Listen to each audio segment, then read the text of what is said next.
Hey guys, continuing to look through your homework on 10.5, this idea of completing the square. We're looking right now at number 16. All right, a squared minus 8a plus 15 equals 0.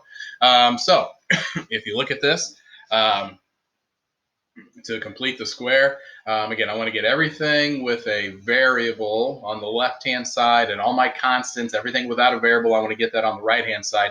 So the first thing I see that I need to do is take care of that plus 15. I want to get rid of that. I want to get it to the other side, or at least I want to get rid of it over here. So I need to subtract 15. And if I do it on one side, I have to do it on the other. All right.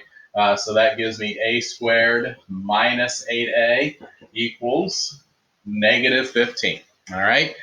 So now this thing is set up to complete the square.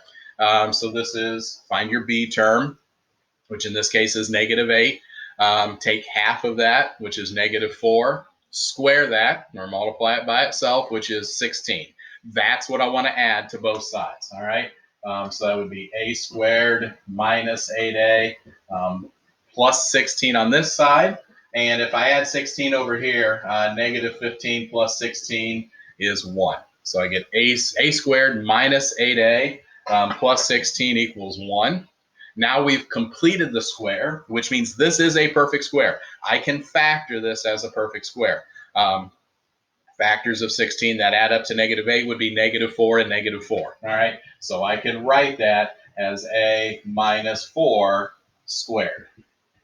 All right, again, when you take half of this and square it and add it to both sides, the trinomial, easy for me to say, the trinomial you get will automatically be a perfect square and can be factored this way.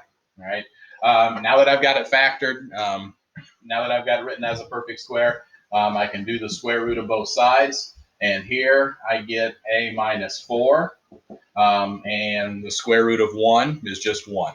Or remember, anytime you use the square root to solve an equation, you also get the negative root of this. So a minus 4 could also be negative 1. And then what that gives me are two one-step equations to solve. All right, I can add 4 over here. So I get a equals 5, or add 4 over here, and I get a equals 3. So I get two solutions, a equals 5 or 3. Again, both of those make the original equation true. And we can check that real quick. If a is 5, 5 squared, that'd be 25 minus 8 times 5 is 40.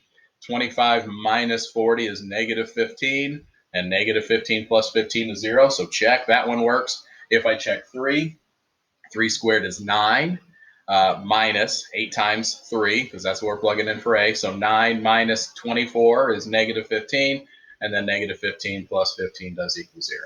The other thing I want you to catch here is if we look at this, we could have solved this one by factoring. All right, factors of 15 that add up to negative 8 would be negative 5 and negative 3. So we would have been a minus 5, a minus 3. Set both those equal to 0. So again, this completing the square is just another tool we have to solve these quadratics. All right, so this is number 16. Hope that helps. Let me know if you have any other questions. Take care.